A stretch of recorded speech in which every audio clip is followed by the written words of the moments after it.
E aí, Dev, tudo bem contigo? Eu tô bom. Seguindo aqui então a série sobre Windows Forms, onde nos vídeos anteriores a gente viu sobre o básico de Windows Forms e também como criar layouts melhores. O que vamos convir, né? Ficou muito show aqui o nosso form se autodimensionando, com tudo docado e usando âncoras, né? Então já vale um like e uma inscrição com certeza. Se tu ainda não assistiu os vídeos anteriores da série, eu vou deixar um link aqui na descrição para eles, beleza? Então nesse vídeo aqui eu vou falar sobre Data Binding. Ixi, eu nem sei o que é binding em português. Deixa eu pesquisar aqui. Vamos aqui no Translate. Então, vamos de inglês para português. Binding. Vinculativo. Ligação. Encadernação. Amarração. Debrum. Que isso aqui? Eu normalmente chamava isso de vínculo. O que não deixa de ser uma ligação, né? Então, a gente pode chamar de ligação ou vínculo, tanto faz. Então, basicamente, Data Binding é uma forma da gente criar um vínculo ou uma ligação entre dados e o nosso formulário e seus componentes. Tá, eu criei aqui antes uma classe que é um repositório de pessoas. Então, People Repository. Ele vai ter uma lista aqui privada de pessoas. Os dados até poderiam vir de um banco de dados, mas nesse exemplo aqui o que importa é Data Binding. Então, a gente vai ver sobre banco de dados em um vídeo futuro, beleza? Então, aqui a gente tem uma lista de pessoas que vai simular um banco de dados, né? O construtor, eu vou criar aqui 2 pessoas e já vou mostrar esse código. A gente vai ter também um método para retornar todas as pessoas desse repositório. E aqui eu tenho a classe que representa uma pessoa. Tá, então tem todos os campos aqui que a gente está utilizando no nosso formulário. E esse outro campo extra aqui, que é o ID, ele vai ser do tipo GUID. E GUID significa Globally Unique Identifier. Então é basicamente um identificador global único. Tá, vai ser muito mais fácil utilizar o GUID aqui do que um ID numérico nesse caso. Porque com ID numérico a gente precisa ir incrementando o ID sempre que a gente salva uma nova pessoa, tá? Eu não quero ter que me preocupar com isso. Então vai o GUID mesmo, tá? Então aqui a gente está inicializando aquela lista interna de pessoas, como se a gente já tivesse 2 pessoas nesse banco de dados. Esse método aqui, newGUID, já vai gerar um identificador único novo, tá? E a chance de duplicação de GUIDs é mínima. Beleza? Então a gente está iniciando aqui o John Wick e a Jane Doe. E o método getAll vai simplesmente usar o select do link para retornar aqui novas pessoas, porque eu não quero retornar as mesmas instâncias de pessoas aqui da nossa lista privada. Tá? Então isso aqui simularia um banco de dados mesmo. Porque quando a gente lê informações do banco de dados, a gente sempre vai criar objetos novos para passar eles adiante. Tá? Então por isso que eu estou criando aqui novas pessoas, o que parece ser meio estranho aqui, né? Nesse caso. Mas depois a gente vai ver por quê. Beleza, então a gente tem aqui o repositório. Eu vou fechar ele. Aqui no nosso main form, a gente vai criar uma instância do repositório. Então eu vou dar um F7 e ir lá pro código, né? Vou criar aqui um private people repository. Vai se chamar underline repository mesmo. A gente pode até inicializar ele aqui mesmo. Ou no construtor, tanto faz. Vou iniciar aqui mesmo. Beleza. Então uma nova instância dele, sempre que o form for criado. Aí agora a gente vai voltar aqui no designer e a gente vai utilizar um componente chamado de binding source, esse aqui. Aí, então a gente simplesmente arrasta ele para o form e a gente pode ver que ele não é um componente visual, tá? Ele não fica aqui no form em si. Claro que uma instância dele está sendo criada lá no form, no initialize component, que a gente pode dar uma olhada. Então main form designer vai ter uma instância do binding source aqui. Tá? Assim como todos os outros componentes, né? Que a gente já criou no form. Mas ele aparece aqui embaixo, tá? Porque ele não é um componente visual. Então a gente pode clicar aqui, alterar as propriedades dele. Eu vou alterar o nome para BS de Binding Source People. Então, como eu mencionei antes, o Binding Source vai fazer a interligação da nossa lista de pessoas com o formulário. Ele possui uma propriedade muito importante aqui, que é o Data Source. O Data Source, no caso, é o que vai conter a nossa lista de pessoas. Então vamos clicar aqui e a gente vai adicionar um data source para esse projeto. Clicar aqui, nós vamos escolher objeto, porque a gente está trabalhando com um repositório que contém objetos em memória. Então vamos selecionar object, não está aparecendo nada aqui, então eu vou cancelar isso e vou dar um build no projeto. Beleza, acho que eu não tinha dado build depois de criar a classe pessoa, classe people, né? Então vamos voltar aqui, adicionar um data source ao projeto, objeto. E agora sim a gente pode abrir o projeto, Windows Forms Demo, e escolher aqui Person.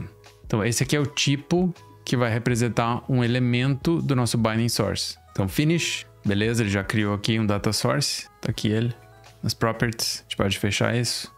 Agora a gente pode vir na nossa lista de pessoas, clicar aqui nessa setinha, clicar em Use Data Bound Items.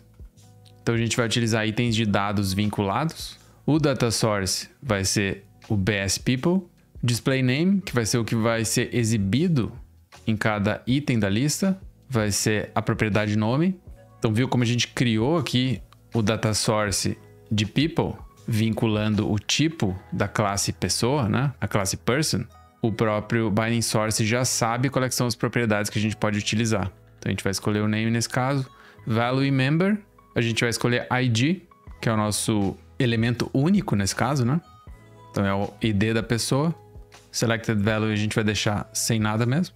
Então agora a gente já está com a nossa lista vinculada. Mas se a gente iniciar a aplicação agora não vai acontecer nada. Então agora vamos criar um evento load nesse form.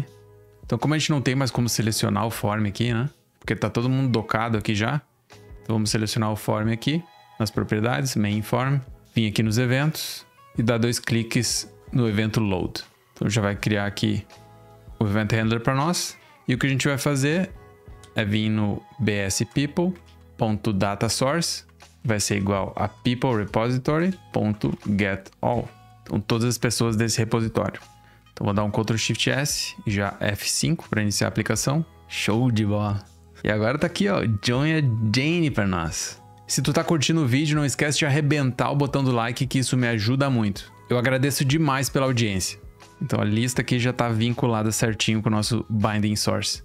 Agora o que a gente precisa fazer é vincular cada campo aqui. Uma coisa importante também do Binding Source é que ele possui uma propriedade chamada Current, que vai conter o elemento selecionado do Binding Source.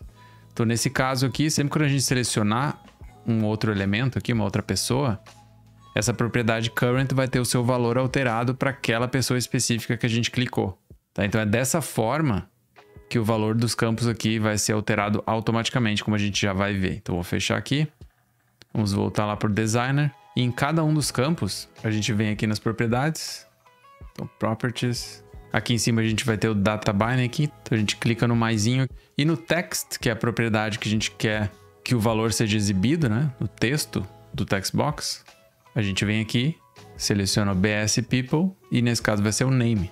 Sobrenome vai ser Surname. Nascimento.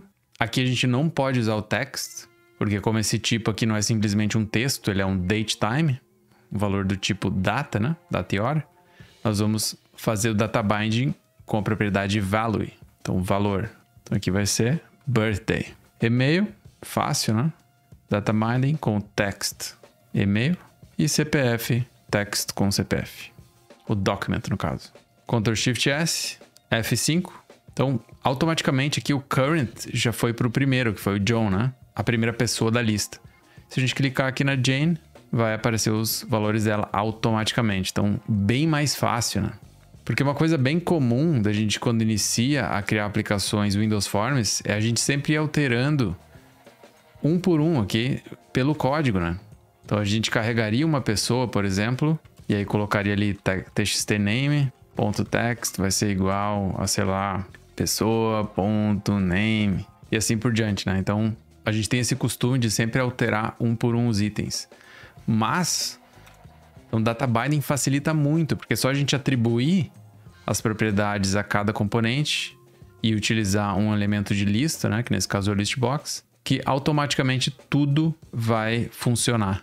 A gente nem precisa pensar muito, né? Um detalhe, tá? Se a gente iniciar a aplicação aqui e alterar, por exemplo, sei lá, Johnny, o valor aqui só vai ser alterado por padrão quando a gente sair do campo. Então, se eu der um tab aqui, pode ver que ele alterou o nome para Johnny, já alterou até a lista, tá? Então, o data binding, ele já faz essa alteração automaticamente para nós. Se a gente quisesse que o valor fosse alterado conforme a gente vai digitando, nós podemos alterar aqui um detalhe no data binding. Então, a gente clica aqui no txtnome. Aqui em data bindings a gente entra em advanced. Então, temos opções avançadas. E aqui para o padrão, Data Source Update Mode é On Validation. E a gente pode alterar para On Property Changed. Então, quando a gente alterar o valor da propriedade, ele já vai alterar o valor no Data Binding também, no objeto, né? Vou dar um OK aqui. Vou fazer no sobrenome também. E assim por diante, né? A gente pode fazer nos outros também. Então, vou salvar tudo. A gente pode dar uma olhadinha no designer lá no código para ver o que ele está fazendo. Então, por exemplo, aqui no TXT Name nós vemos que está sendo adicionado aqui um item nessa propriedade Data Bindings. Então, está adicionando um binding. A propriedade do componente vai ser a propriedade text, né, nesse caso. O binding source. Data member, que no caso é o membro da classe people. Dá uma olhada aqui. Então, o membro é esse aqui, né? Da classe people. Da classe person, quer dizer. Formatting enable tá true. E aqui, data source update mode. A gente alterou, né? Tá agora on property changed. Se a gente der uma olhada no e-mail aqui. Cadê? Então, o e-mail também adiciona um data binding para text. BS people. Data member email. Formatting true, mas não tem aqui opção, porque o padrão vai ser on validating. O birthday tem a outra diferença, né?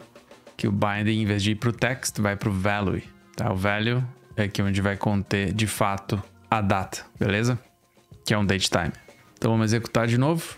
E agora, conforme a gente vai digitando, o texto aqui já vai alterando automaticamente. Então, como a gente pode perceber, aqueles elementos que a gente carregou, os objetos, eles já têm os seus valores alterados. Então aqui a gente recebeu esse getAll, que retornou uma lista de pessoas. Conforme a gente foi alterando ali as propriedades, ela já foi alterando os valores desses objetos. Se a gente tivesse retornado essa lista aqui, direto, ele já teria alterado propriedades dessa lista diretamente. Então nesse caso eu não queria isso, porque eu quero depois implementar o método salvar, que aí vai de fato alterar os valores aqui nessa lista interna. E se a gente estivesse utilizando um banco de dados, no caso executaria os comandos para atualizar os dados no banco de dados mesmo. Beleza?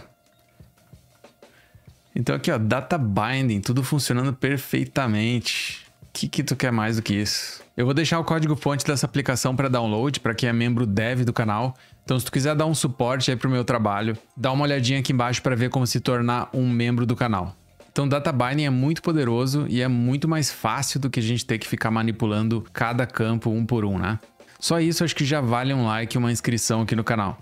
Deixa um comentário aí se tu tem alguma dúvida ou alguma sugestão, porque eu leio todos os comentários aqui do canal. No próximo vídeo a gente vai implementar o botão salvar e a gente pode fazer um botão atualizar também de repente, que é, digamos que a gente queira ignorar essas mudanças que a gente fez, nós poderíamos atualizar sem salvar nada, né? Então voltar os dados como eram antes. Então era isso, muito obrigado por estar aqui comigo, um abraço e até o próximo vídeo.